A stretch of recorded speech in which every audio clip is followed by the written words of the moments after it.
Okay, good evening, everyone, and welcome to another episode of the Pepperbird Podcast, where we go beyond the scenes and into the community. I am your host, Mrs. Williams, and my co host, Wallah Richardson Jr. and we are grateful that you have chosen to spend this evening with us here at the studio.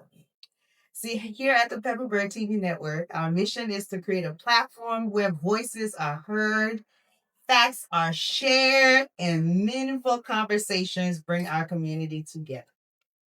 So tonight's episode is one that many of you have been anticipating.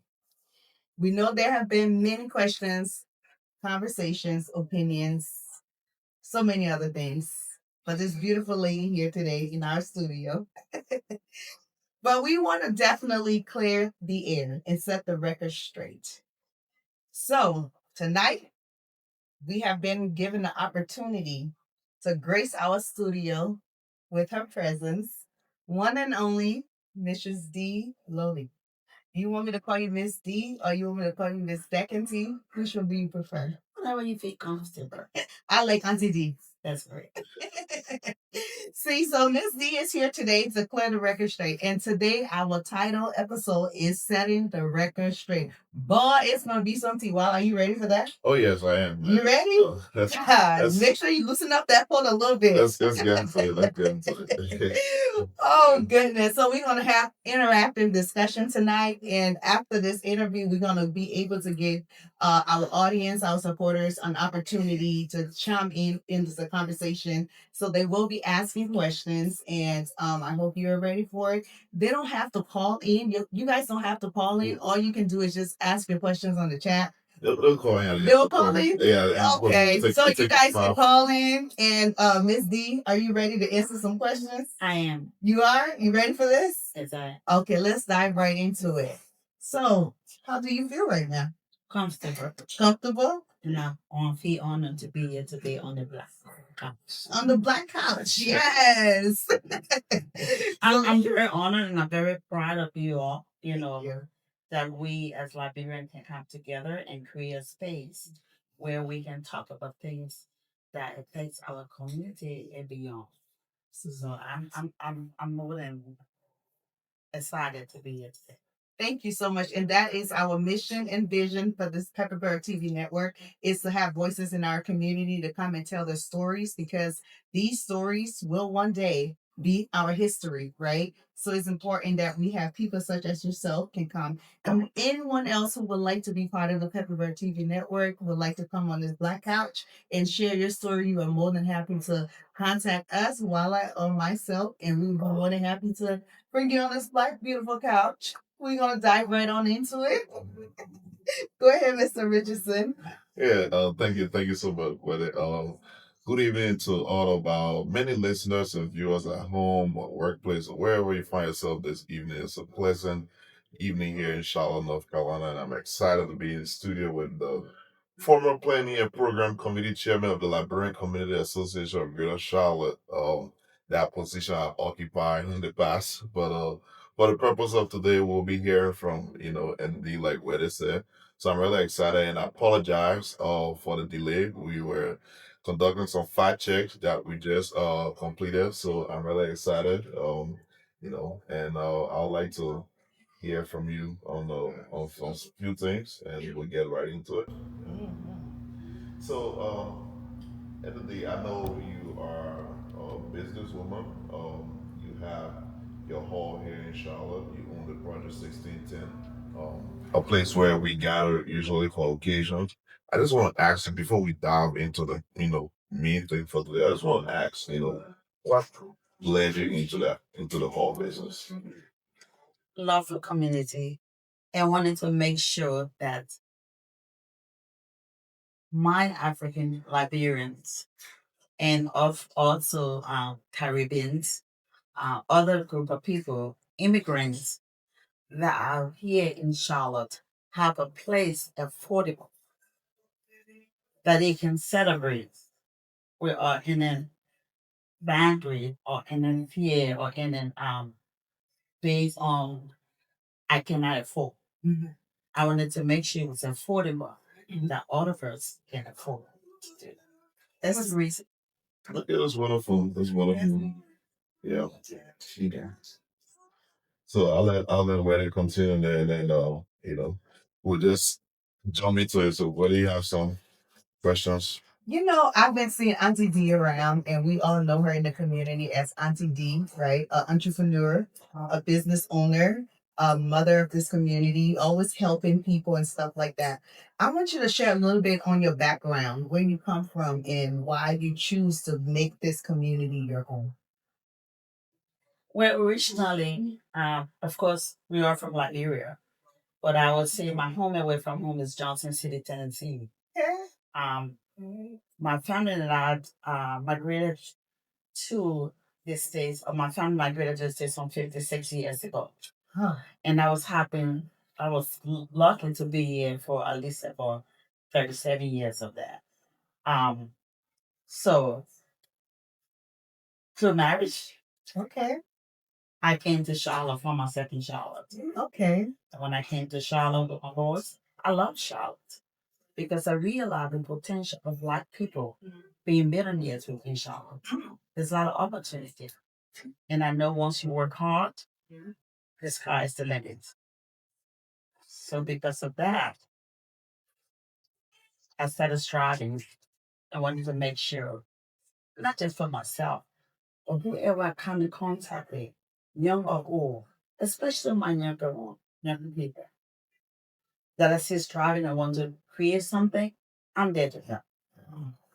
And you have promoted that space for a lot of us and so many people. So that makes sense why community is so important to you, right? So Wallah, you have any I know you Yeah. have So something. what I'm understanding from you, and the your business there is more community centered. Mhm. That is, you have so many other programs that are centralized or within the community to promote, the youth, to promote the immigrant community and all of that, which is a very, very good thing. So I know a lot of Liberians in the community think that it also in there when Liberian, folks are having programs. So just tell us a little bit about, how you conduct business there, or rather than other nationalities booking your home, in high volume of other Liberian people. Thanks for that question. Yes. Um, Unfortunately, if I'm relying just on my Liberian people, I won't be in business. So I have the Hispanic, okay, the Ethiopian, Eritreans, the Americans. They support me in a high volume than that of the Liberian community. That would have been my next question. It's like, what is the percentage of Liberian supporters versus other nationality? Yeah. I would say under 45. 45%. Okay. We come here. So, but I always want to encourage my people to come, Okay. And the thing is, I always say, you go to wherever you want to go, wherever you feel comfortable. My space will not be the right place for you. Maybe the ambience or whatever. I don't know. But you feel free to go wherever you want to go. When I got into business, it's not business for competition, not business to say because you don't use my space, then of course, you're not my friend or you hate me or you're against me. No, because you know what? You know what your budget is. You know what you can afford. So you go to wherever your budget can take you to give you more of your money. But if not, I'm always here. Whenever you're Liberian, I'm willing to give you a discount. So you have flexibility. I have flexibility because I know this one people. Right. You know, there's no way I can set myself aside from being a Liberian. And I understand our situation. We always want a little bit of discount. And that's where I come. Whether be at a wedding or funeral repast. And one of my rules is whenever there's a a funeral and you have to have a repast, there's a 50% discount automatic. Oh wow. 50%. And people they know that. They knows how much I gave them when there's repast and things. Because I understand if there's any way I can come in to ease the burden on the family, I'm willing to help. And I noticed when we were having our bar conversation, you mentioned that the reason why you started Project 1610. And can you share a little bit more of why you started Project 1610? I Because like that story. because I travel all over doing catering, and I realized that most of the places like 11 o'clock, 12 o'clock, you have to be out there. Yeah. And that's when our people just starting to party. Right. We're always late and, or just starting to party. And I said, I have to create a space where my people can come and have fun and enjoy themselves and leave when they're tired and can go home. That's one approach. Even though on record it says, you have to leave by midnight. By 1 o'clock, everybody should be up. Mm-hmm. Most of the time, it's at 2 or 3 in the morning before people leave. They stay hanky and linger around. I'm not going to push you up. I want you to have fun. And I want you to leave to remember the place. The only reason why you have to leave Friday around about 12 or 1 o'clock is because if there's a church service the next day, because I would give time for my cleaner to come and clean and sanitize for the church service. Oh, so you have church service there as well on Sunday. Yes. Okay. So it's just not, a lot of people use the place, have Ghanaians, I have Americans that they want to have, I have the Hispanic people that will come and have the church services thing there. So I try to respect everybody and make sure that the space is used for everybody across the board. So, can you tell us, like, how has Project 1610 served the Liberian community? In what different capacities have you served the community as a Liberian business owner having a hawk? Because, that's a hot topic. When you ask everybody what it is that we want in this community, the first thing is a hall, right?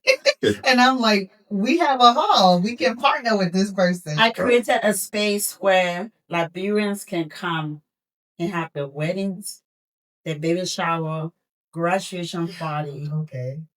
The community can have the July 26th event. Okay. And also they can have the non-profit organization can have the meetings. Yeah. As well as church services. Okay. So First Assistant and give them that space. Yes. Okay. And that's why it has been. Yeah. And that's the joy that I've been having.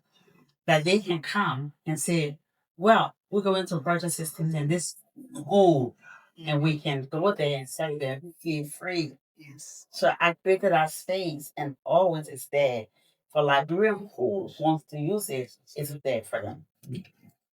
Wow. Yeah, that's a very good thing. And I'm very selfish. I'm a witness. I've been to your whole past the hours, so I know exactly what you're talking about. So you touched on something there that said 50% when it comes to bereavement. Is that something you just started, or you have been doing this in the past? And are there families, library families in the community that have benefited from that package? Yes. Okay. I've been doing from this opening Yeah. of Black purchases in 10. Oh, wow. Not just only Liberians, Sierra Leoneans as So well. It's across the board. Okay. It's across the board. Wow. And my hall goes for $4,500. Okay. The bereavement is $2,000. Wow. That's a huge. Wow. Yeah. And even sometimes Mhm. $1,500. But people would not say these things that Project 1610 is doing in the community. And it's not my business to go run around and pray and talk about it. Let them be the testimony. Let them be the one to say it. Yes. Because everything I'm saying is true. I can name names, but that's exactly what has been happening. I remember having my wedding reception there. And I remember my father passed away. You was able to, accommodate everybody. And I mean, inside and outside, both spaces were filled with people. The tent idea, I mean, like I've never seen that anywhere since I've been back in Charlotte. So that was very innovative. And we're looking for spaces and people like that who are able to have a higher thinking of innovation to where we are, we're creating spaces to feel like you said, the reason why you came here, the reason why you have this space is to be able to serve our people, right? And to even have that tent idea, I really love that idea. So I want you to tell us, how long has Project 1610 been open? 7 years. 7 years. And within the last 7 years, how many times have you hosted the July 26th event? Whew. I would say maybe about two or three. I would say about two July 26th, and then one inauguration. Okay. Inauguration. If I can remember. Okay. Yeah, I did inauguration for Miss Manson's game, and then I did July 26th and then 26th. So It's there. yeah, so we talk about the Liberian community and we're speaking directly to the association, the LIBAC, because the community in general, there are a lot of Liberians here in Charlotte who are not members of LIBAC. And LIBAC is the Liberian Community Association of Greater Charlotte. They have their rules and regulation, they have their constitution, and that rules and regulation governs the people within the association. So the association have their inauguration at the home, I'm understanding, and they'll have few July 26th programs over there at the hall or events. So have there been any form of special pricing to lie back since they are the association? Yes. Do you give back to the community? Yes. During the past administration, $1,500. $1,500 for the Yes. Last was the first time I took $3,000, if I can remember, from LIBAC. So if I hear you correctly, so when you charged them in the past $1,500, but last year was the time that you decided to bump the price up to 3,000. 3,000. So you have never Why? charged the association more than three? Because the cost of things are going up. Okay. And my cleaning and other things. Okay. Years have passed. Okay. That's been in the past many years ago. Okay. So of course, even now my prices, like I said, it's 4,500. Right. So charging the community $3,000, that's a big risk. Right. So $3,000. And how did you explain it to the community? Giving discount to the community. Okay. And what was the feedback? I'm sure they were excited. Okay, the feedback, but I'm sure they were excited, and especially with decoration, $600. And you see the kind of decoration when you go to July 26th. Food wise, $3,000. You can feed someone with three meats, beef, chicken, and sign on for $10 a person if you have 300 people. Right. So all of that is my giving back to the community, making sure that when I set forth to do something for my community, I put my whole self into it. I do not allow money to be a limit of what I want to do for my community. So I do my utmost best to make sure things are done right, and that when the people walk in there, they are happy and the food is being set up. Yeah, that's very nice. So what's the process for booking your hall? I know you're a businesswoman, and myself, I work, in the business sector. I work on my fellow, but I understand sometimes we in the business community get very overwhelmed, and so that's the reason why we try to put some necessary processes and procedures into place on how people reach us. Are you, the kind of a business owner who just take booking by phone, or do you have an online setup that folks can go through and easily book your home? What is the process? Kind of a drill us through that. We have a website, Okay. project events.com, right? And project venue, project 1610 venue. So you can go online, and we also have a QR code. So people will go to the hall, and I'm not there, they can just scan, go online, and book the hall. And it will show them availability. Everything, this calendar is all on there. They can look there and they can choose the date and the time. And I also have it made very flexible. If you have problem with the price or want to do something, then you're afraid to call me. You can call and then we discuss that. So most of the time I do that for my people. They'll call if they go online and see the price and but they want the hall, but they can't afford the price. They'll call me. Or sometimes our people, it's difficult for them to even go online or call me straight, even though we have a phone directly for purchase 6010, but most people feel comfortable calling my personal phone. And I do not turn it down. I would answer if I'm available. Most of the time, I'm not available because I'm busy, I'm working. So I will not be able to get back to you in the time that you want. So that's why I always encourage people to go online and book online or call their business. Right. As any other businesses, right, in America, because we have to come to the place where just how we respect other businesses that aren't our people, we have to also learn to do that as well. So what I want you to share with us, what has it been like working with our community LIBAC, right, for July 26th in the past? What has it been like? Um, challenging. Well, Challenging. In the sense that we have the tendency of not getting the facts and then saying rumors. Okay. And not saying facts or even asking the right questions.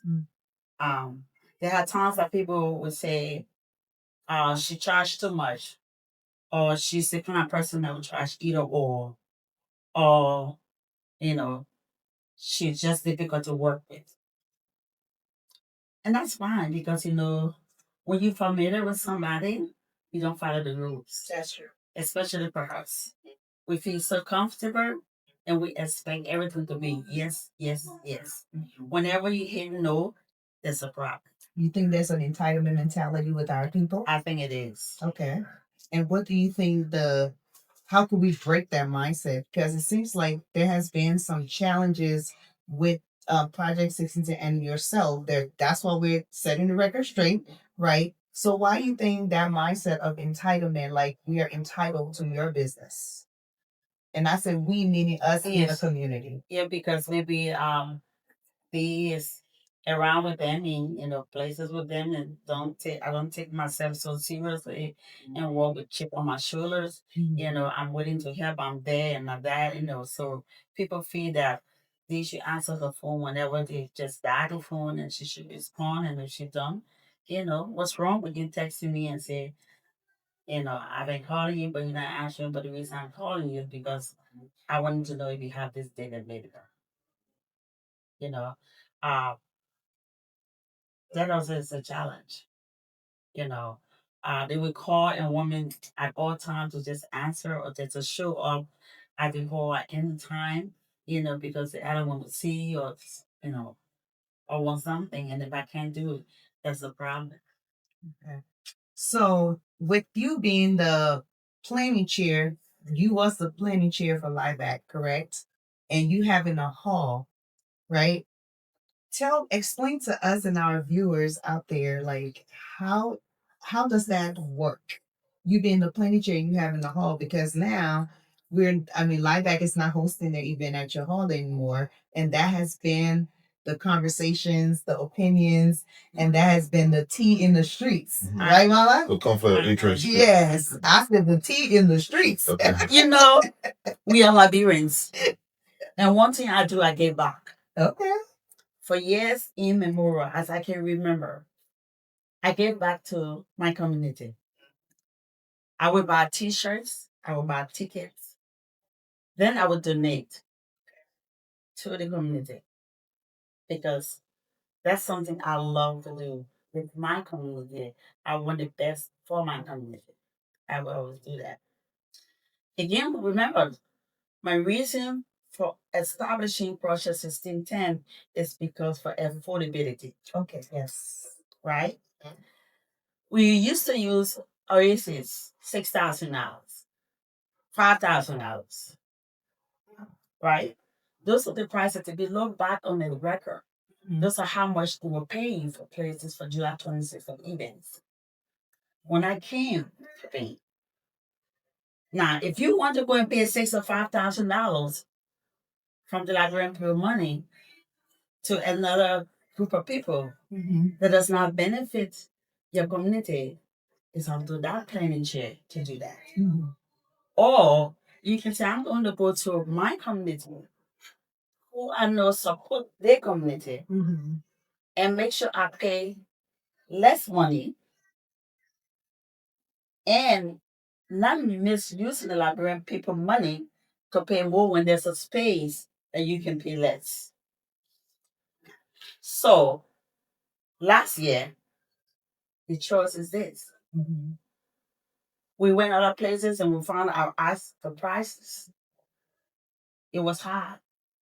We're having to spend like grand people money, $5,000-6,000 when I have a space that it is available, that they can have it for $3,000. I mean, you think about it. That's a no-brainer to me. It's a no-brainer. Okay? If you go to a caterer and you want to cater for you, right? Mm-hmm. And they're charging you $35 to $55 to $60 per person. Will you want to do that? No. So then again, it can fall back to me to make sure my people are well served with less money. That making sure we're not just using all of our money that we raise just for July 26th. I feel there are more things that need to be done than just spending money on just one day, one event. So when I was the planning chair, what I look for discount and deals, better deals. So that we just don't go out spending money just for spending money's sake. I use my contact. If I knew you and you're a business person and you have something that we LIBAC can benefit from, I talk to you about it. You make everything for free. One example is the vehicle that hauled people around from the front last year. Mm-hmm. That was free. That was donation. Oh, it was. Oh, it was donation. That was donation. From that where? Was free. From who? From my contact. Oh, okay. Okay. So you support in different other capacities other than the Hall Prop. Other than the Hall Prop. Okay. Okay. So that case I would do, right? I have somebody who could come and even though I done the rings, I could do it. Mm-hmm. Like you see the photo booth that we have, mm-hmm. You know. I have a friend who owns that, right? Mm-hmm. And I can say, hey, we need to use him. Girl, you're Liberian, this is a Liberian thing, let's use it. And we don't have to pay $1,000 for it. We don't have to pay a penny for it. You know, or we paid half of the price for it. So I lobby around to make sure that LIBAC keep most of her money instead of giving all to people. Okay. Right. So now that we are on the LIBAC discussion, I have in my hands a few documentations in which we will be getting into it. Facts, huh? Yeah, because I did some fact check and just to make clear to our many listeners and viewers at home, we will be opening the phone line because after the chit chat, we'll open the phone line to take some calls because we'd like to hear from you. We'd like to hear your opinion on this matter because we're about to dive deep into it. I know, and you've been the planning chair for about 2 years, the past 2 years, and that those things fell apart recently this year, which we will get into. I just want to ask you why did you take on the role to become planning chair for LIBAC? Mm-hmm. Why? Then we just get into it. You know, for many, many years I've been in Charlotte. Mm-hmm. I've been 22 years now in Charlotte. Mm-hmm. I've never got to involved in the Liberian community. I was here in the community, my teacher, my husband, but I never really got involved in it. When the now president took over, it was Mother Jones who dragged me into. Who's Mother Jones? Annie Jones, who is now president. I think she's running to be president. And she dragged me into coming into the association. But prior then, like most of the time there will be people with needs in the community, right? And Mother Jones would have to call me and say, hey, this person just moved in and needs something. Can you help? This person don't have this. Can you help? This person wants to have the repast and they don't have money. Or they want to have the party. They don't have money to get $1,000.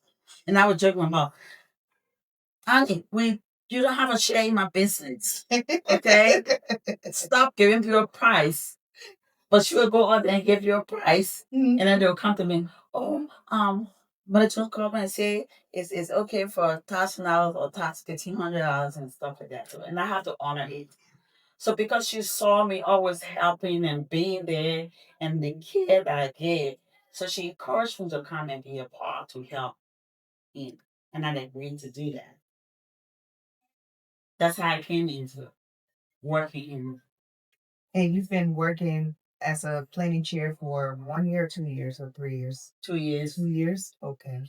So I know we are, again, the title of this conversation is Setting the Record Straight, because I really want to understand the why, because you said earlier that you are giving the hall, you give the hall this year for $3,000. That's Previous years you did it for 1,000 and change, right? So this year when you present, because that's the conversations, that's the questions, those are the opinions of, of the streets, right? So when you presented as a planning chair, right? When you presented the budget of $3,000 inclusive, was it just for the hall or was it for food, decoration? What was included in that 3,000? you talking about for this? Yes. Okay, this year? Yes. This year I did not. You did not. The budget we presented, we left it open with high one because what I was trying to do, the first thing I did was to make sure we put everything out there on the website. Okay. And make sure everybody people can bid for everything. If you wanted to be a photographer or printing the t-shirts, I want to make sure people can kind of bid for things. And then I was looking for a bigger space than my space because we had a couple of things listed I wanted to do this year that was different. We had a couple of events, and what we wanted to do, not a ball this year, wanted to do like contests. Okay, we wanted to do different things, and it was going to require a bigger space than my space. So I was not looking at my space for this. Okay. So where did the problem come from with the you being a planning chair? Because I know within organizations, when you hire somebody to do something, you got to trust their abilities, right? That's the reason why you hire them to take over the position, right? So where did it become a little dicey to where now you're no longer the planning chair? This communication, Miscommunication. Speak a little. undermining, I'm list miscommunication, and undermining. Mhm. First of all, as the plan chair, I have you working along with me. And my whole goal was to make sure everything done was going to be done by Liberians. Because in our community, we have talented people. We have a lot of small businesses within Liberia, our community, that can do everything for July 26th. So the first thing I put out there was make sure that everybody go and bid on something. Okay, on the website, bid for whatever you wanted to do. My next thing was to make sure that all of those that are caterer, those that sell food on the park, because you be cooking for the public, I wanted to make sure that they're satisfied. So I went and negotiated with the health department and the people to come and see if our people can come and get trained. Because number one, that would stop the restriction or just go into sugar creek. Because we are growing, we need to go to a bigger park. And those parks required all those that sell food to have at least a permit, a license. Yes. And I wanted my people not to have restriction, but to make sure they are qualified and they have the paperwork to show that we can sell our food in a safe space. So you was willing to incorporate in this, as you was planning, that every person who was a vendor will be getting some type of training to get certification. Wow. And that's something that has not happened, because when we hear in the streets is that we keep everybody, nobody wants to go to Sugar Creek Park anymore. And we keep, I keep hearing like, but why we're still going at Sugar Creek Park for, I mean, I left there 22 years, 15 years ago, and it's still Sugar Creek Park. So now that it's interesting that you was willing to help the vendors to get certification, because permit, how much is a permit to get a permit now? Well, it's not just it's the full sale. It's like 100 and change, 125, 190, it varies. But that's just less than $200 that each person was going to pay. And they were not paying it to me. I was going to bring a team. I purchased 1610. They were going to come there, do the classes, and after that, they pay the fees and they get certified. They get the certificate. And now that's empowering our people. Because now you're not just limited to Liberian. You can go out there, Charlotte Food Day or what the situation. You can sell. People can call you and hire you to work for them, to do food for them, because you have that piece of paper that says, I know how to handle food. That's, I feel, is empowering our people. And that's all I was trying to do. Standard operational procedure. Yes, there you go. So that's all I was trying to do. Now, Liberians, we have all grown Sugar Creek. Sugar Creek is not safe, by our children and all of that. So they have parts within North Carolina or in Charlotte area, Huntersville, that will accommodate us and save our kids as well. But there's restriction. The price attached to it. We went all over making sure that our people have a better place to have and enjoy the day. But because of those restrictions, it's not possible. So this year was going to be a year that we were fighting for that, we were pushing for that. When we made our budget, to spread over a series of events that was leading from April all the way to July. And what was that for? To generate funds to offset whatever budget we presented to them. Because on July 11th, starting July 11th, we're going to be the Kids Day. I have said it. Project System 10 was going to be open. There you come and we're going to have 10, we're going to have everything in the parking lot. We're going to have the dropping, whatever inflatables for the kids was going to be there. Because taking those things on the path, the restrictions, requirement of insurance and all that, they can't do it. So going in the park with the kids don't have fun. So it's going to be a fun day for the kids alone. Just July 11th, we're going to be all kids days. Okay? And April 18th, we was going to do awareness. Making sure we educate our people about LIBAC, making sure you can pay your dues, register to pay your dues, and also the candidates were going to be able to introduce themselves and say, we are going to be running for the next office. Here we are.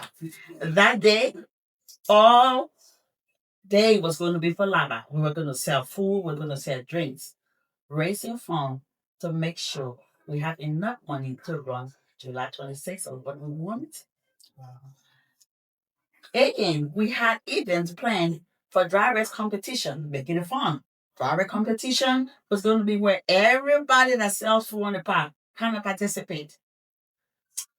The best dry race, the winner, would have to pay for the space on the park. Innovative. There would be a certificate for them that says the winner of the dry race competition. Wow. So you see, all that we're going to be raising funds for July 26th. So we had a budget that was pretty much self-explanatory. I think you should have a copy of that. Yes, budget. I do. I will go into it in a little. So we had all of that with our own Liberians artists performing, taking on the part, showing our talent, their talent. All Liberians. But somewhere when the budget got to the president and the executive, I don't know where the miscommunication and this disconnect came from. It was either never discussed or never. We were waiting for response. We had meetings set to explain. We were told 2 times that the budget was high. We should go back and redo the budget. We went back and we redid the budget. Now, with the inflation and the cost of things, everything has gone high. This is not the same. So when you're projecting a budget, it's not actual. You're projecting. Just like last year, we projected $25,000. We spent only $22,000 and change. So you rather over project than honor. So that's why the budget were for. But for some reason, that couldn't even be discussed or that couldn't come to a conclusion. It was too high. And right there within, with us not knowing, a group was set up to do planning of an event. So even though they had a main planning team, but there was a sub planning team that the president had set up to start planning events. With all the planning chair knowing about it, I didn't know anything about it. When I heard it, then I got a call by the secretary, the financial secretary, that the president had asked her to do that, and she asked him, but why are we not talking about the budget that was presented, but instead we are about to plan an event? But before I was told about that event, there were already a group set up Set by who?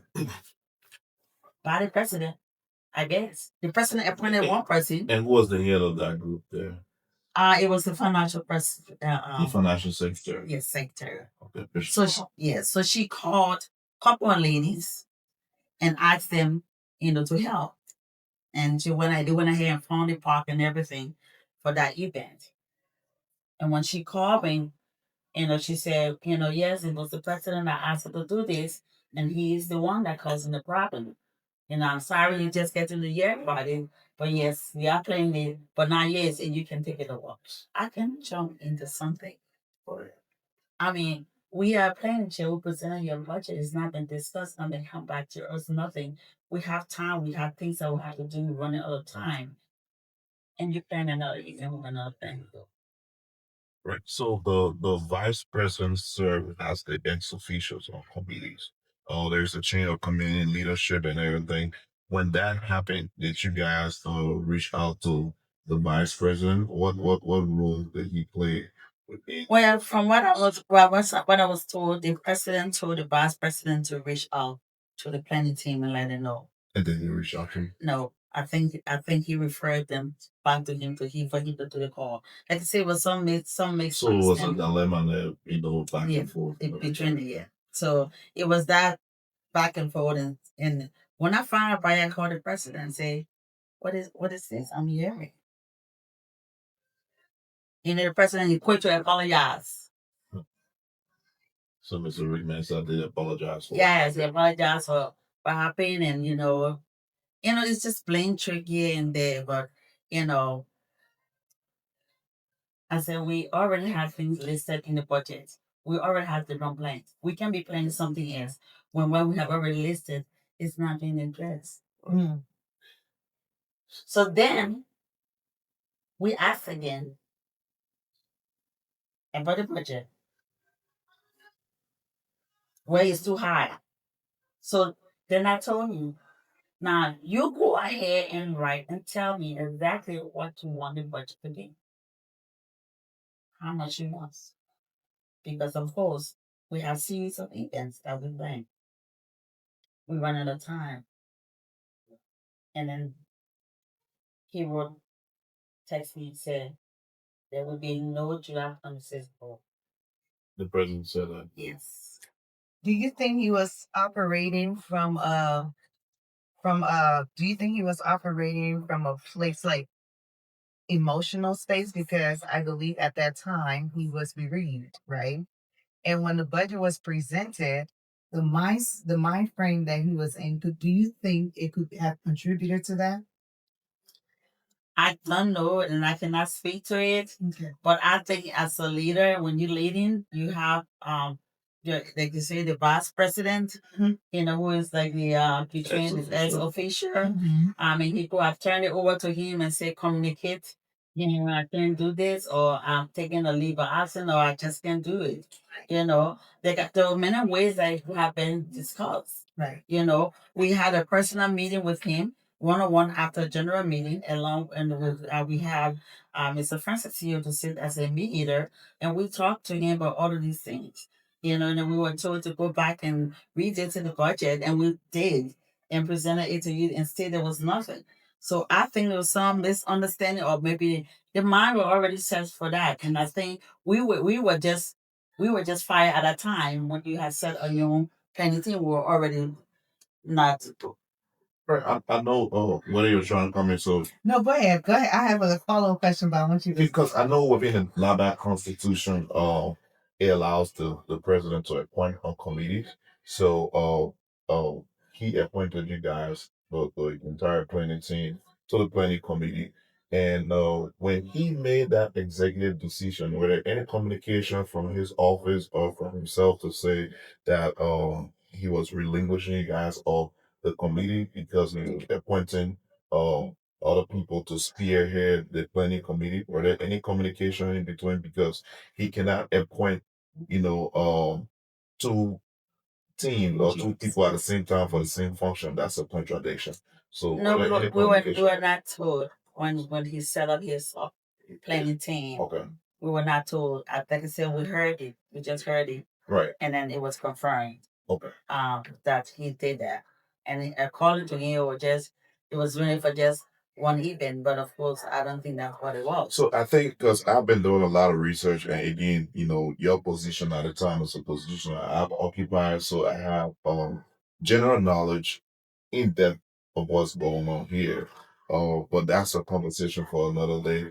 I have within my possession here an independent audit report, which I will read here because it's very short. Right after I ask you some questions, and I also have within my possession the expenditure, or the budget, if you call it, that you guys came up with for the entire July 26th festivities that sparked the outrage in the community because I was told, and now I'm seeing, I was told $40,000. It was widely speculated that 40,000 is being spent by the planning committee, and a lot of folks started to get real concerned why, the Liberian Community Association of Greater Charlotte will be spending $40,000 on an event or for festivities of independence and not, allocating our funds to other areas of programming for the youth, the elderly. We still don't have an office space. There are a lot of things we're going to work on. We don't have a direct communication line. And I think that's what brought about all of the outrage. So here they have sponsorship, ticket sales, just like you outlined previously. You guys was trying to do the dry race contest and a series of activities to generate funds. Were you guys given the opportunity to explain this budget in detail to the executive committee, to the board, and then to be given the opportunity to explain that to the general assembly? We were not given that opportunity to do that. We were given we asked when we presented this to the president to take it to the executive team so that they discuss it and then come back to us, right? And then any questions, and we'll be waiting to answer the questions. There was a meeting set for us to do that discussion. At that meeting, the only person showed up was the president, and then later on, the secretary came up. For the budget overview. Yes. And the question was, where are the people? Where are the executive team? And of course, this is voluntary and everybody had their responsibility of things that they were doing, so they were not able to be on that meeting. So we said, okay, this why they are not here. We're going to record the conversation, and that's where as you have your secretary is on now, he can take notes and record as well. And you guys can go back to your meeting, executive meeting, and then it can be discussed. But we can't keep prolonging and reschedule and reschedule. We don't have time. We have to make sure we have to put the particle hall. We have to do all of these things, and we can't keep waiting. So we're just going to go ahead and go over the entire budget with you. So we went over the budget. It was recorded. We recorded every conversation. The secretary was there. Later on, a member of the board came on, and then I think maybe another person came on, but they were all silent. And later on, somebody from the board, say something. So we said, well, this is it. Take it back to the group and discuss it, and then come back to us, or take it to the board. But we don't know. To today, I don't know whether it ever made it to the board. Wow. So I don't know whether it ever made it to the board. I just stopped right with the president or with the executive team. I don't know. So when I was giving pressure, we need answers, because those we're working with for the entertainment have given us deadlines that other people that want to hire them and they can't keep holding on. So we need to know. And the president said, well, I think that budget is too high again. So then what is it that you want? Go ahead. And that's when he came out and said, he had made a hima. There's going to be no July 26th ball.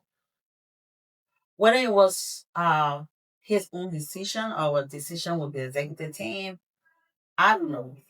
But he sent me the text message there will be no ball. It's going to be we're going to cut down the activity from the park uh, to this amount.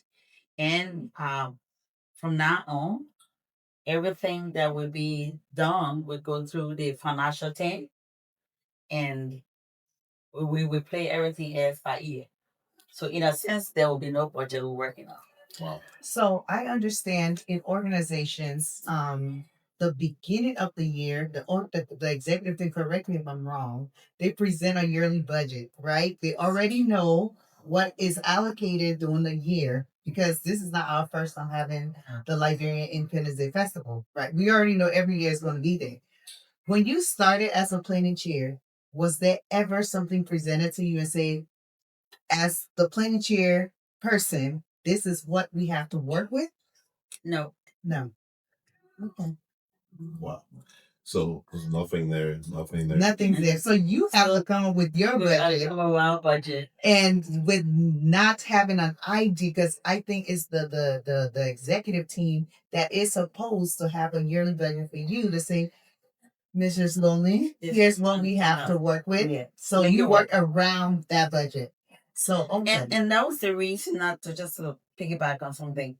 That was the reason why when I started the first 2026, last in 2026, I requested that the $25,000 we put in an account, we should create an account that called LIBAC events account. So every year that you say, go by, if it's 25,000, I just don't pay in there 25,000 of the events. Events we have, back to school, we have this, all the things, everything that says events. So that way we know exactly what is in there and we can operate from that. That's right. Yeah.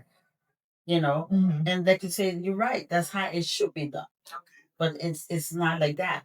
At least not what I see, at the time. So there were they spend it. So at the beginning of the year or whenever we have to plan for July 26th, we have to figure or going by line or that we need or that we think should be done to create a budget, come up with it and give it to the executive. If the executive looks at it, she is fine because for my thing is you as the president, that's your budget. Right. So you should be able to defend it. And that's the reason why when we do the budget, we make sure you understand line by line exactly what we're putting on it. Because you can't be against your own budget. You appointed us. Right. That's not my budget. Right. I'm working for you. Right. So you should be able to defend it. Right. And not be against it. Right.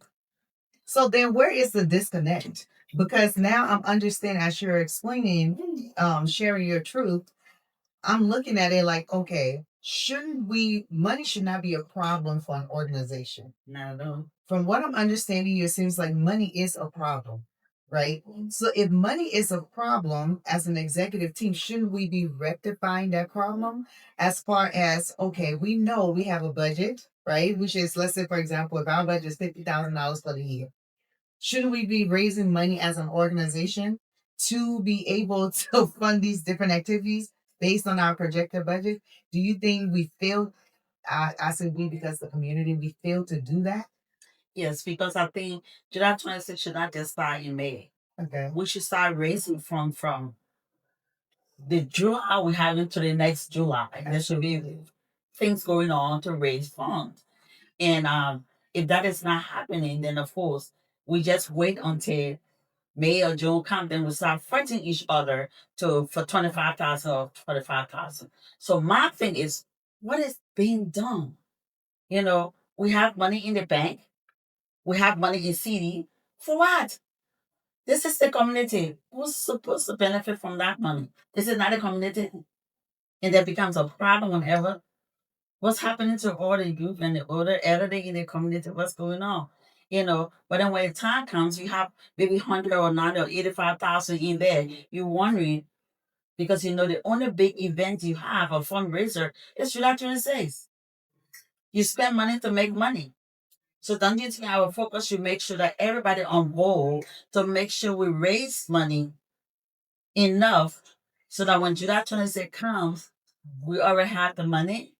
Again, we have people out there that can say we are 501c3 organization. There are people there that will donate to organization. We don't have to be going to buy water. We don't have to be going to buy soda and other things. That's what we have it for. But we are not making use of it. Because why? Our website was just not right. So you can't go out there to beg for money, ask them for money. When they say, let's look at your website, what are you doing? You got nothing to show. The only thing you show is July 26th. Who's going to fund that? What are you doing for the young children in the community that is falling, going astray? What are your contributions? What are you doing? When the disaster, what did Laba do? Did she contribute? Did she donate? What is she doing? So not to interrupt you, now you serve that capacity. Did you make those recommendations to the executive? The president, Yeah. I've written service communications to the president. I even offered. You have some of those communications for Yes. everybody. I even offered my space and I said it publicly in the meeting. Use the space. It is for us to use. Have after school program. Create areas that once a month or twice a month. At cost or no cost? No cost. So you're saying you give your space freely. They can use it So just whenever they wanted to use it. for after school or any kind of program that they wanted to do. And what was their response? The president said that's good, and he never got back. When I brought it out in the meeting, he said, and I even also nothing but I even discussed, nothing brought to the meeting and said, oh, Miss D volunteer this. Another thing, suggestions that I made. I know the Liberian, the organization wants to have an event space. That is the dream and the hope to do. And that's fine. So I told the president, I said, let's do it this way. This is a Liberian space. Let's share it. LIBAC takes 6 months. I have 6 months. 6 months, run it. Every funds from it is yours. Every bills that come the 6 months is yours. Really? Wow. And then I run the 6 months. And what was the response? It never went anywhere. When I brought it back in the meeting, he said, at the time, you don't think it was the right time. Wow. So this is a perfect very special. So 6 months for Liberian Community Association to run the home, revenue generated, go into their covers, and then they also take upon the full responsibility. full responsibility. It's like your hall. Okay. So I know here I have, do you recognize this? I know you does that look like the budget you guys put together? Yes. Okay, so that's it. It's a lot. Okay. Well, I just want to leave the record because I want to touch key areas there, and then just to set the record straight here, and then we'll go to the last topic here. Then we'll open the phone lines. We'll be opening the phone lines soon, so stick around to call in and ask your questions or send in your text to the number that we will announce. So now with this budget here, I'm seeing the budget request of $39,090. Okay, $39,090, and they have for sponsorship, no corporate 3,000. The actual is 4,250. So I just want to know, clearly, what's the difference between the expected and the actual, because it ain't happened, right? You guys, it ain't happened. So you guys were This expecting is for this year, right? Yes, what you guys have before. That's that's what we're looking at, because we have letters waiting, so special people we have earmarked to people that wanted to contribute and donate. So you guys are looking at 4,250 coming up there, and then also I see $27,375 for ticket sales, and I see act for $22,976.50. So which amount here is it? The 22 or the 27 that you guys are looking at generating from ticket sales? Well, we have the 27 based upon how many tickets we sell, how many people buy tickets. This is what we anticipating, Oh, yes. or this is what we think we could get. Oh, We don't want to go below this. Okay. Okay, so I see here. So I'll just jump to another major one here that I see. on this whole thing, and it had to do with the venue rental. So it was 4,000, and then 3,000 was the actual amount there. So all the subtotal $5,075, and then coming all the way down to food, beverages, bar service, staff servers, and all of those things. And then marketing and promotion, you guys had a budget here for 2,250 marketing and promotion. So the actual budget was $39,000. So there's a total breakdown here of everything just to set the record straight. That's projected. Projected budget. And not to cut you off, that's based upon our last year what we went through. Because there were some things that were given freely that LIBAC did not pay for that should have been mentioned. So we took all of that into consideration and say, well, this time maybe we're not going to have somebody to be waiting or kind enough to give us this. Let's just make sure we put it actual, or we put a projected amount in it, so just in case. If like you see for the venue, $4,000, and that $4,000 based on a couple of places that we haul. So we had that there, and when you see the 3,000, that was a standby just in case we cannot do that, and then fall back to process it. Right. Yeah. So right before wedding coming, something just came to my mind. I just want to set the record very, very straight. So you was not kind of planning chair who made it look like, okay, I have a hall, I have a space here. So every Independence Day program, we have to use this space. So you was the kind of leader, pay your explanation that just trying to find ways that the community will get exposed or get advanced in a better way. So it don't necessarily have to be a home. No. Okay. I just wanted to set that straight. Because, news in the street is you have pocketed some of the money, right? That's news in the streets, right? So this, and if people could like justify why they didn't go with you this year, news in the street is that you pocketed some money last year. Could you speak to that? Do you have the report from last year? Yes, I have the independent audit report here in my Okay. hand. Oh, I will be going through. And on that report, you will see, I don't know how I pocket the money when I didn't handle money. I handle business one. You rented my space, you paid $3,000. I've catered the food, you paid $3,000. What money did I pocket? That's a very good. I gave money to the organization because I spent money into the organization. So I don't know how I pocket money. So we did not, and just for the record, we did not handle no cash from visit. Every money that was given for my event space and my service was check written by the financial person. Check written to me. Directly to my business. Okay? So and the rest of it was on the card, which of course I had a card and not fight for us to get a card, so it makes it easier for us to run the July 26th and not going back to get checked and the person can sign, they're working, it is not working. That makes it easier. And every time we have to spend money, the money had to be put into that account for us to use that. There were a couple of times that we tried to use the card and there was no money, I was embarrassed. One example, we tried to use the card to buy to rent the park. No money. We went to the liquor agency store with all our drinks in the cart and went to the thing, no money. And I was embarrassed.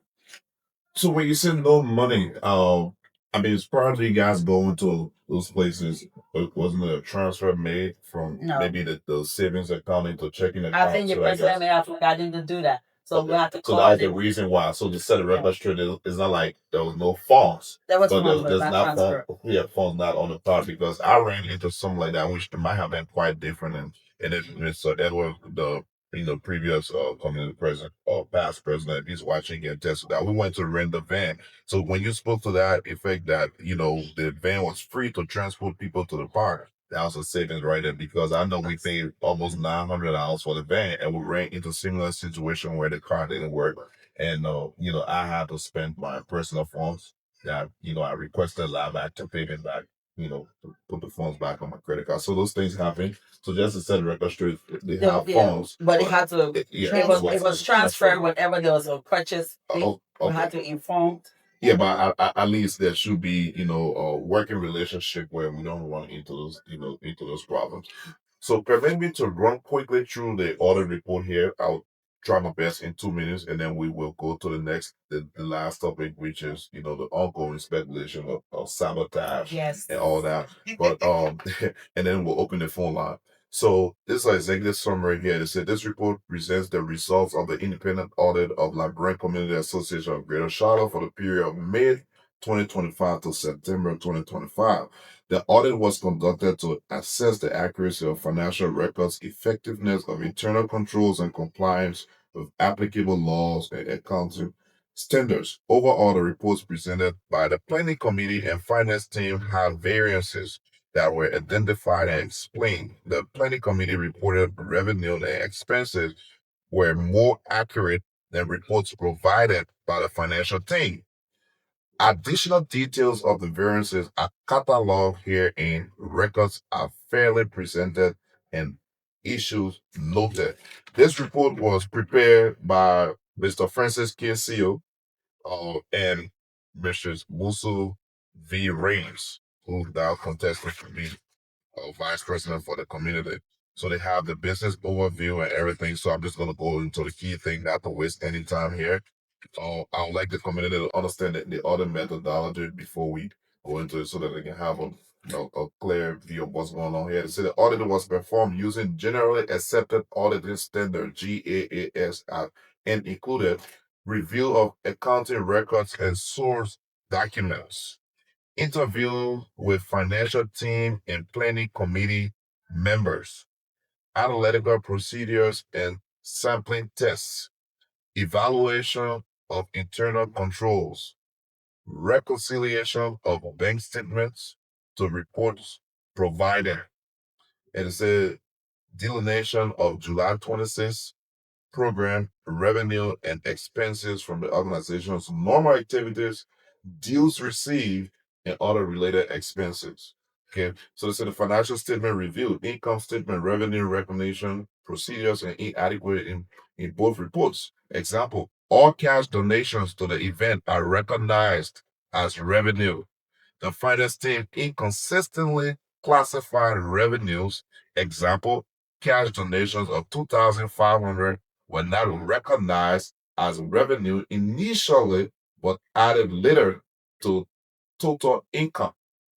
The planning committee failed to recognize income for drinks sold in September. That's $260 there, disparity.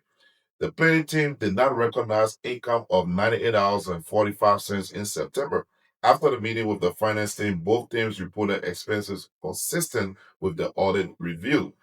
Noted variances. The audit team identified the variances between planning committee and financial team and subsequently synchronized the reporting between the two teams. Then they have the balance sheet here. Cash balances were reconciled. However, funds were not transferred from the event account to the main account as of September ending 2025. Event account balance as of September ending $22,643.65. Main account balance as of September ending was $20,265.32. A total of $42,908.97. No accounts receivable to report, no liabilities to report. And finally, here they have the cash flow, cash inflows and outflows were consistent with operations. Liquidity positions is strong, so that was a good thing. Internal controls and assessment, both of the transactions were digital and search tracking was relatively easy. However, for cash received for events, ticket purchase, and drinks sold, we rely on the honor system as proper control was not in place for the sale of drinks and other marketing materials sold by the organization. The finance team did a good job recording transactions and providing explanations for questionable debits or credits. We encourage subsequent planning teams or committee to work collaboratively with the finance team to avoid confusion. Purchasing and other payments were easily traced as they were all digital. However, we observed there were some receipts not provided to the finance team. Realizing those purchases had a paper trail, The audit team was able to verify such purchase from the bank statement. Finally, compliance review, tax filings, not applicable currently, licenses and permits, valid license and permits were obtained for the event. So the key findings, based on the audit review and assessment, the program generated total funds of $24.45 and incurred total expenses of $21,963.82. The planning team did not have more than 22,000 for the event. As a result, the event generated a net income of $7,060.63. Finding number two, the planning team did not recognize income of 260 for leftover drinks sold in September. The planning team did not recognize income of $98.45 from September of that year as well, and it went ahead and gave their recommendations. So from the report just read, it seems that there was some misunderstanding at time between the planning team and the financial team, and along the report, some of those things were reconciled. So I want you to just speak to this audit report, and then we'll take us. So this is it. It answers the question where I pocketed $18,000. So you did paper trail, and there was no actual cash received by anybody. So everything that was spent over there was a digital and it's counted for. So I don't know what the money I kept. So the one that made to the one that you used to or not paper or the food, get it free. You know what I'm saying? So I don't know. That's the only one that came to me. You know, and security, bartender, and other things. So I don't know where that came from. Where I took money, right? When I handed no money, you know. All right. So I hope you understand it.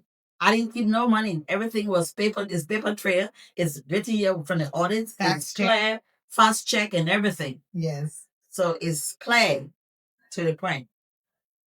That's why it's good to keep receipts because, you always want to make sure your integrity is a whole, especially if you're an entrepreneur, you've been building your business and stuff like that. Little things, money can break down, your business. And even when you talk about receipt was not given the president every receipt or whatever the situation because he sat with us to go through all of these things, a spray on the table and everything. So there was nothing here, and I was in constant communication. We communicated everything. There was no lacking of communication when we started. We went through a lot, and then when you talk about, we're going to get into that later on with sabotage. We had a really, really rough time, and I think you all know, where the executive team just quit from helping the planning team. And we had to struggle on our own. Uh, with the president himself selling drinks on the park, the day of the park. So you're speaking of last year. Last year. Last year, you saying from what I'm understanding correctly is that the executive team quit on the planning team? Yes, completed. They did not How work was that with us. possible? That's what I want to know. They did not work along with us. Oh, that's what all of the problem came from. Because the thing is, as we selling tickets and all of that going into the Cash App and Zelle and whatever the situation is, the financial team should be there working. If they on the board, the financial team should be sitting there to receive money, to collect money to the door and all of that. None of that was done. Right. None of that was done. So I was doing some research, and I was told that the vice president did, reach out to you guys, on countless occasion. Can you clarify to the community? Did you at any point in time had a conversation with the vice president when the president was operating completely outside of the scope of operation? Again, the executive team quit on the planning team. So there was a misunderstanding and there was conflict all the time. I did reach out to the vice president. A couple of times we talked. Even when it was time to buy the drinks, first when the t-shirts came in, all of the t-shirts and the souvenir came in, I called all of them. The board chair, the vice president, I told him the t-shirts are here, you guys need to help out. Everybody in the board will need to get together and sell these things. Because as a board member, it's your duty to raise funds for the organization, not the planning team. We plan, you implement. Okay? But none of that was happening. The vice president told me plain it. He had prior obligations. He would not even be in town. Well, he's going out of town. He had to take his wife to South Carolina. So he's not going to be in town. He's not going to be in town for what? The board. He's not going to be in town. So he was able to buy a t-shirt, a ticket for he and his wife. But coming to help to sell, no. When it was time to buy the drinks, I know nothing about alcohol, liquor. I don't know anything. I called the vice president. I said, Mr. Vice President, we're going to buy the drinks. Can you give me a list or make a list of the drinks that we can buy? I don't know what the people drink. We want to make sure we buy what people drink and what cookies. What we will sell. Well, how many people are on the planning committee? Because it looks like some of these things, the planning committee should take charge of it. And not calling the vice president for drinks and stuff. That's true. That's true. But the people that are on the planning team that I have on the planning team know nothing but alcohol to buy drinks. Who are those? We had Sam Smith, okay, C.I. Jones, okay, and we had Was Eric Michelle. Was Eric Twom the controller? Eric came in just to donate and help the last minute time. Yeah, Michelle Eric was not part of our planning team. Eric just came and started volunteering and giving help. Okay. He was not a member of the planning team. So did y'all at any point in the planning process recruited other volunteers? Because it seems like we had ad going on all the time asking people to volunteer. Even the MC, the host, I think it what's her name? Nick, volunteer because we send information out there asking people to please volunteer. It was my constant request, even 2 days before the event, appealing to the executive team to please come on board and help. Mm-hmm. Okay. So my question to you is, with last year's event, how I would use the word toxic. That's one of my favorite words. How toxic it was. What made you decide to redo it again, and why didn't you change? Like, why? What made you decide to redo it this year? Because I was accepting the challenge, and again working for the community, and because of the success of last year. My thing is, we had limited time planning last year. Was for May, and we're able to reach a company what we had. So what do you think if we start planning from February or from January? If you ask the soccer team people, I started talking to them in December. We started planning from in December. Even though they were still waiting, there was nothing going on because we're trying to clear this whole record thing. But we started planning from that time. So we're trying to make sure all of those breakdown, don't happen again. And if we could make that amount with the limited time, all of the confusion, we could make more. Okay. We had a challenge for the website. We had a website working and running. So all of that, people that wanted to give last year that couldn't give was going to give this year. So we saw the opportunity. I saw the opportunity that was going to make more, and I feel that I just cannot quit, because they didn't work along with me. That's it. The only reason that we were forced to quit this year because the president, we had no budget approved. Then a sub team was already in place to run things, and then he came out and said there's going to be no ball. Okay, so we're going to transition here because it sounds like that's why I use the word toxic, because it sounds like there was a lot of mingling, mismanagement, miscommunication that led to you guys quitting as a planning chair. So going forward, there's a lot of lesson we can learn from that. And before we transition to our next question, what would you say to put a cap on that part? How could LIBAC do something differently? Because moving forward, we like to move forward. I like to move forward with solutions, right? This has been a problem. And so, what would you say to LIBAC, you being a community leader, an entrepreneur, a business owner in this community? We have used your space. What would you say going forward to whomever will occupy that space as a planning chair to put a cap on that? To put away our personal problems, issues, and work as a community leader and work together with people. We need to listen and not base our decision because you don't like somebody, because you don't like me. So this will be, but we need to put community first. We need to change our mindset, the way we think of things and people, and realize that this is our community and we need to work together. Collaboration is the key. Work together. You may not like me, and that's fine. But like my policy, like what I bring to the table. And let's work together because we have one goal and it's our community to make sure it's successful. And not because of your own personal agenda. Right. So, yes, thank you so much for that, Cap. So, we're going to transition to the biggest thing everybody has been gossiping about. Me, I like to tell the truth. They've been gossiping. Okay, Miss D. So, I want to hear from you. How do you respond to the claims out there that says you're sabotaging the July 26th event, which is happening tomorrow, the same time as your event? Wallah, have you been hearing the gossip? Yeah, man, I've been hearing it. The speculation going around. You said speculation, I said gossip. Gossip.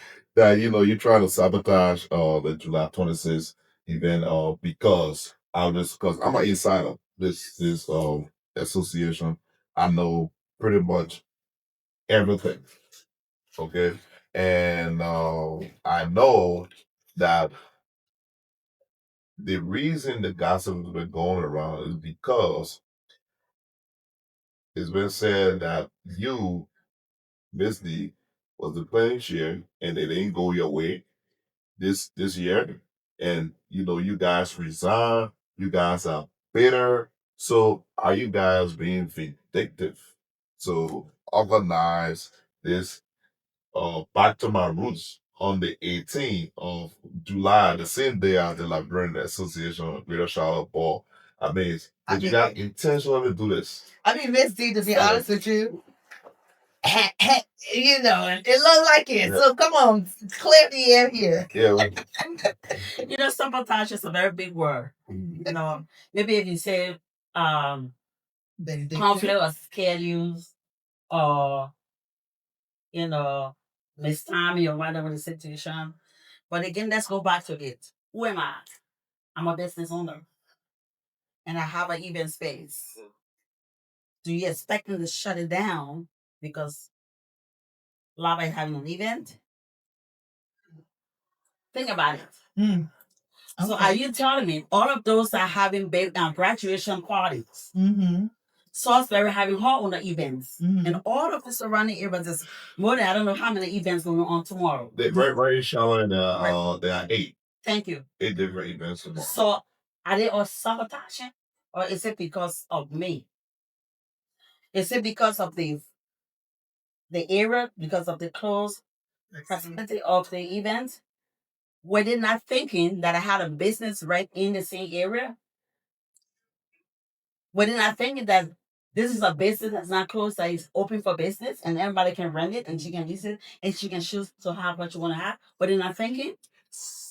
So then the question I'm sure our guests audience would probably ask, when did you put your event flyer out there? First of all, when you look at the budget of what was for the July 26th of this year, our date for July 26th was July 25th. On the 26th, we're doing the church service. Okay? When the president wrote me and told me there's going to be no July 26th, how do I know they were planning July 26th for the 18th? How do I know? Okay. So you didn't know that they were planning July 26th because the president told you, but you were still the planning chair in that position, though, when he told you that. Yeah, when he told me there's going to be no July 26th, there's going to be no ball. Right. At all. Right. But the date I had on this, The calendar events The 25th. is the 25th. Yeah, Okay. I'm seeing that. Okay. So when he planned, that's when I was not part of the executive meeting to know. I would think they could have kept that 25th because it's closer to the date of July 26th. Now you plan the event for the date of birthday and stuff like that. So you should have it on the day before or the day after. Mm-hmm. Not wait this, the 18th, and then July 26th is a couple of weeks ago. So my thing is with this, I have series of events that I have listed for this year for Project 16. Remember, I'm not just serving the Liberian community. Right. It's everybody, Mm-hmm. right? So I just remember the 18 was going to be 17. So I said, you know what? I have the 18. Let me go ahead and put up my event. So you are the organizer of the event. Of course, I am. No? Are you partnering with? I'm partnering with nobody. I ask whoever business who want to join me, they can come along. It's open to all business people to come and be a part of it. So back to my roots. Yes, back to my roots. And the most people that my target guest is American. So the African American. African American. That's my target audience. So you guys heard it. African American. So you hear it. It's not a sabotage. And let me just say for the yes, and I'm saying to all Liberians out there, you are welcome. Because you know what? Why can't they say that should be an overflow? Mm-hmm. You know, if you don't have money to go to the ball, or you can't afford the ball, you don't want to go there, go over there. You know, why can't be an overflow? You know, I am not using the sabotage because the first thing, but you have already sold your tickets. The reason of this thing is to raise funds. You already got your money. I didn't tell anybody, I said, don't go to the library. I'm encouraging people to go to the ball. They can go to free to go. I'm not stopping anybody. My place is open to whoever wants to come and everyone wants to come. Small business owner. If you have a thing that you want to do in library, you want to promote it, come on there because the American people will be there. That's why you fall. It's not July 26th ball. It's semi-former. Okay. It's not a ball. Okay, it says going back to the root. So I don't understand why they go in around and say I'm sabotaging. How would I supposed to have something that I support? How would I sabotage and I allow you to have your monthly meeting every month in my space for free? Who pays the light bill and the water bill? How am I sabotaging that? You wanted to be vindictive and think you was going to hurt me, but I don't care about that because you know what? A planet share will do what they have to do that best suit the organization and what they want to do. You don't have to come to use my space. But why would you think I'm sabotaging when even with all of what is going on, you still come and have a meeting in my space? Not just for 1 hour, not just for 2 hours. You're there 4, 5 hours. At cost or no cost? No cost. Okay. Zero cost. Do you provide food and everything? I do. Oh wow. Okay. So to touch on this back to my roots, I know there have been a lot of controversies surrounding this, and my platform has come under serious scrutiny at times. And even though I made it clear over and over, but again, dealing with our people, you don't understand. But there's a controversial platform participant in Eric Twong. Oh yes. Right? I want to know what's the relationship with Mr. Twong, because he did come to the network to bring some complaints out. I was told he was on the July 26th committee there. I didn't know he was working with the folks. He told me that later on, and I got to understand that he was working with the folks. And all of a sudden, he got kicked out of that chat room, and my phone was buzzing. People was calling me to kick him out of the Pepper Bird, and we have send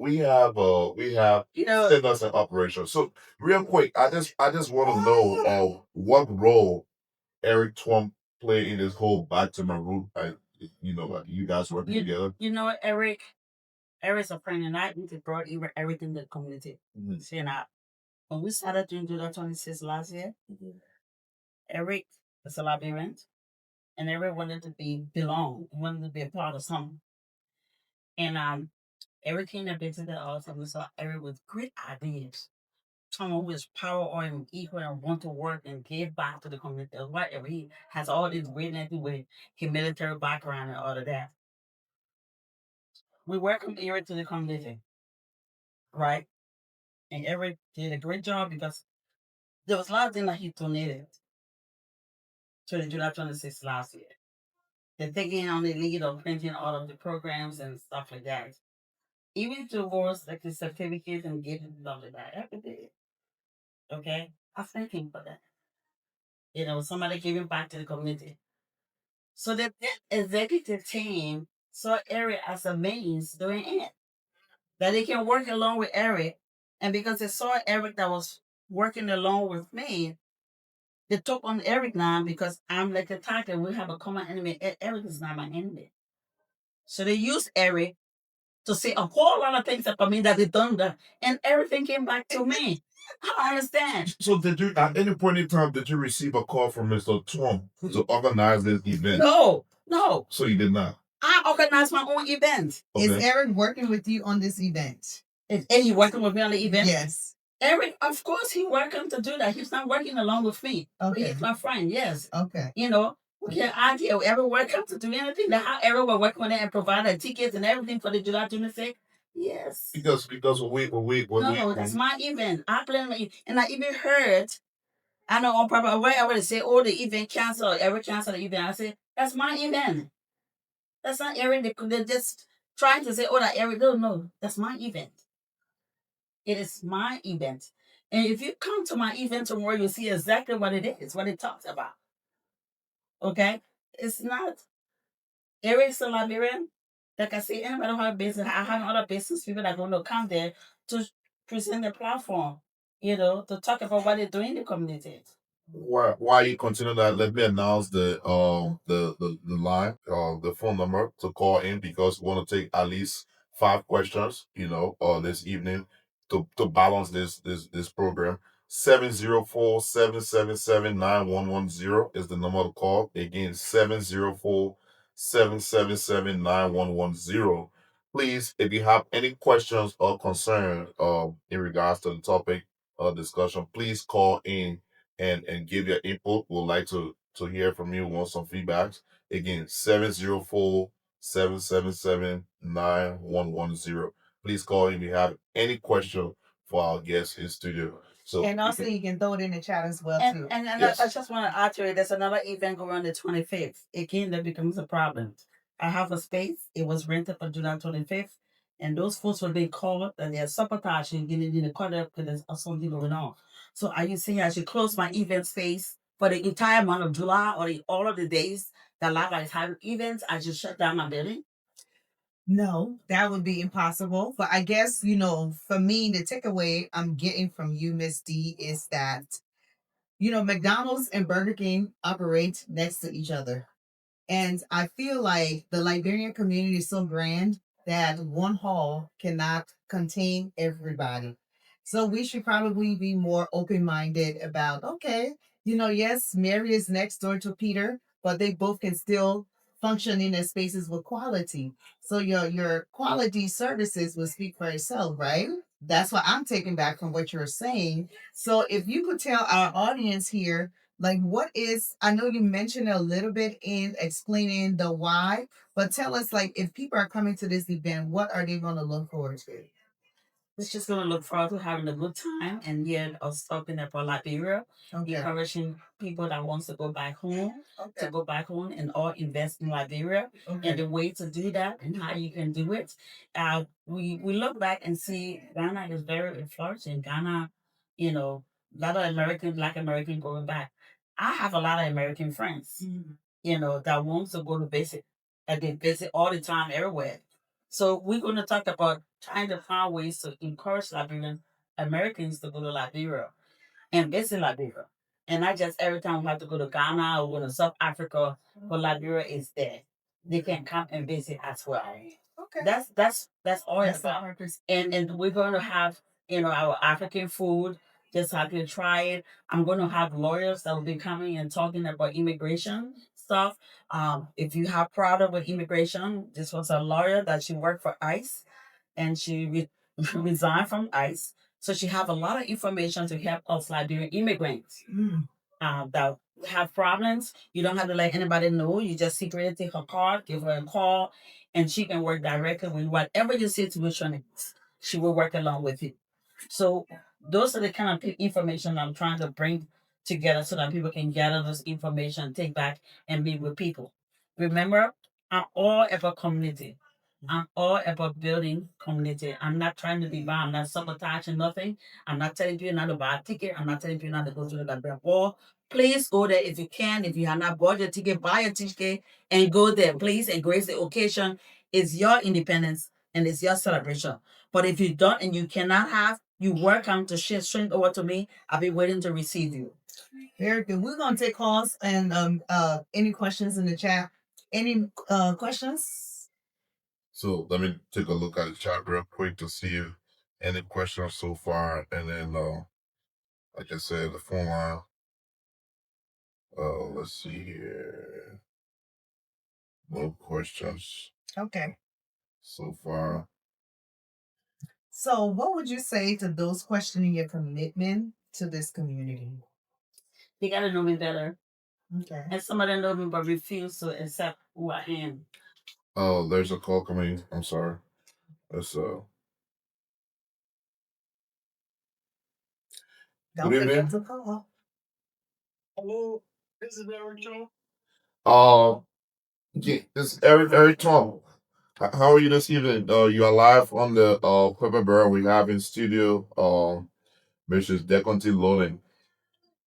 Thank you very much. I'm doing great. I'm doing great. Thanks to the Pepper Bird administration for all that you do for the community. And thanks to NTD also, a very fast-acting leader, for always coming up with things, striving for LABA as an organization and also for the togetherness of our people. So good evening to all. Good evening to the entire community. My name is Eric Ochum, aka the whistleblower for all Liberian community in the diaspora. Yeah, quickly, you have 1 minute. The opportunity to communicate with you through this video this evening. Thank you, So, thank what you. is your question? So there are a couple of questions here. You know, your name came up, so I'd like for you to clear the air. I think Mrs. Lodi just kind of went over that, you know, in clearing some of the speculations here that I did ask the question if you're one of those who call her specifically to organize this event in order to quote unquote sabotage LIBAC's independence ball tomorrow. And she said she did not. So I would like to hear your position, get your position on this matter. Did you at any point in time call Ms. D to organize this back to my root event tomorrow in order to sabotage the Library Community Association of Greater Charlotte? Well, thank you for that question. Absolutely, capital N and O. So everybody who know me, right? And I always get towards community initiative, right? And anything somebody try to do, I don't necessarily big you, but I try my best to contribute. Like there are so many activities have been taking place in the community, from businesses to the healthcare that coming up. That will be the health event that will be coming up. I also contribute there, right? So anything that I see that is geared towards positivity. I take the initiative when I hear about it or when people notify me, I often give my contribution and that's how I am as a person. So the first thing is very simple. The original date for the ball was to be, I don't know if NJD talking about it was initially on the 25th, right? Yeah. She's a business person. But later on, that program was scheduled for which is the 18th, right? Our original planning for the ball was scheduled on the 25th. But later on, when the planning team changed, they decided not to go with the how they call it with the original plan, right? So I've been on the committee helping, giving ideas, assisting with everything my capacity, like the ball ticket, like flyer and different things. When they call me, I will use resources around and Yeah, Mr. Tom. So quickly, we will invite you to our studio, you know, to come and explain yourself to clear the air. Now, do you have any question? Oh, yeah. So specifically to that question, I would say no. I didn't call entity at no time to talk about scheduling or program. I have a program and reach out to her like indirectly on Pepperbird, right? Like we always posting. And then when I talked to Anthony, I think she was somewhere in Mexico or where when I talked to her and I asked her a few questions. And the main question I asked her was would that program continue? Because we have African American in our midst, but we are not taking advantage, making use of those opportunities to introduce them to Liberia like that of Ghana. And that was how we talked about the program. I said, well, that's a very cool program. So anyway, in the capacity I'm here to support, they can reach out to me at any time. That was a pretty discussion we had. Thank you so much, Mr. Tom. Thank you. Thank you. So we have questions right now. Two questions on the chat currently. The first question is by Ms. Musa Rains, and she asks, what are the challenges of owning and running a home? Ooh, thank you, Musi, for that question. It's a serious challenge because owning an event space, whether you have a business or not, you still have to pay the bills. That's everything from water bill to the lease or whatever you have to pay. So you have to make sure that you are able to generate the fund to make those payments. So whether I have events scheduled or not, I always schedule an event that will make sure I make some income to cover our expense. And then with all of the different organizations uses the space to have the meeting, I don't charge anyone money. So the extra events that I put up help to take care of that. I'm for profit. I'm not non for profit, but I also help nonprofit organization. Okay. Thank you so much for that. Another question is that what is the total balance account of the association? I don't I think think that that'll be yeah, for the that would be financial for the secretary. financial secretary. We cannot answer that question. But so this has been really informative. And, a lot of speculations out there. And I'm glad that this opportunity has been presented so that you can clear those speculations. But do you have any last words for our listeners and our community? Like, what message will you give this community to work and partner with other business owners? Thank you for that question. It is my hope and my dream that we as Liberians come together and put away our pettiness and all of these rumors that you carried around for people, businesses is wrong. And I want to give kudos to Elizabeth Kitchen, where this where Abidjan, who again thinking way ahead came together and said, all Liberian small businesses, let's come together and unite so that we know each other and we can better work and serve our community. So our community knows if somebody wants to cut the grass, we can make sure we reach out to that person that cut grass and have a grass cutting business for it's a Liberian. And that meeting was held this on Sunday, last Sunday, and it was great. I was so happy because I got to meet people that I didn't even know had a business and a business I knew. Today, I was able to hire somebody, kudos, to come and put on my TV because I didn't know that he could hang up TV and do other work, light work and stuff like that. So you see, if I know there's somebody in the community that have a business, I support it. I am a great supporter. I support young people who coming up with their new ideas. I want to make business, are doing business, and called upon me to help them. I support them. I promote them financially or whatever means possible. I've been doing it, and they know, and people can attest to that. So I am not a person that divides people. I am not one causing problem. I am a solution person. I like for people to work together. So with all of this thing, D is sabotage. I am not. Everybody, every business is free to do whatever they want to do, whenever and at what time. They are not restricted, and the community cannot restrict people. LIBAC has a demarcation of where a member live. We have a lot of Liberians within Charlotte that are not members of LIBAC, okay? Not participating at all. We still have to accept them and create a space for them. So I am not doing anything to sabotage. Let it be told. You sold your tickets. It's sold out. The Liberians are coming to your ball.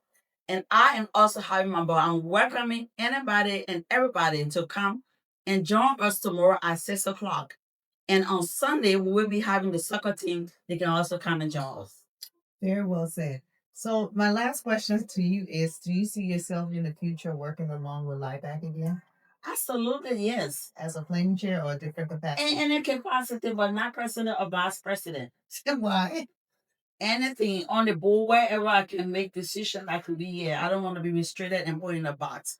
I want to be able to talk about positive and negative, not negative. Positive whenever there's negative. I want to be able to make my voice heard. I want to be able to support the community. But I will do it in a change leadership that has the same vision and goal that I have. Yeah. Well, Yeah, definitely. I just want to thank you yes. so very much for coming into our studio, and explaining yourself.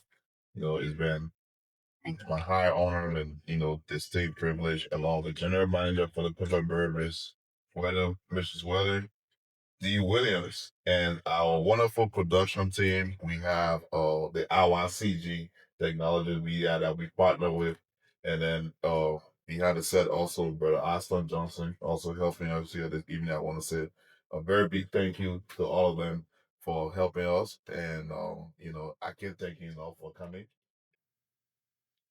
So hello everyone, my name is Wallah Richardson Jr.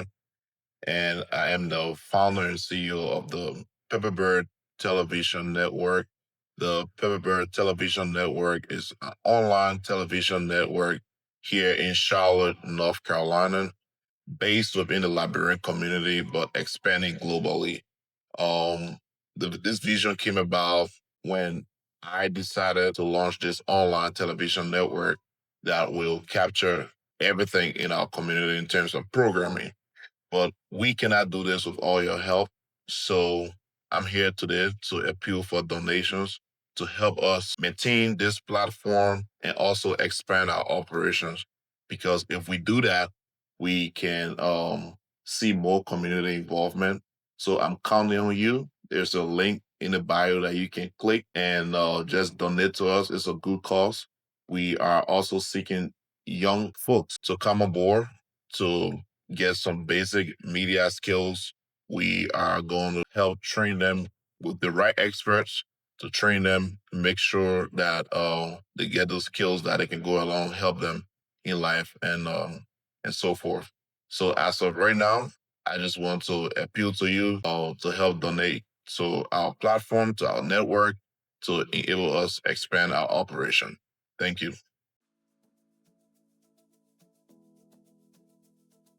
From the heart of the land, the pepper bird sings a new song. Listen close, my people.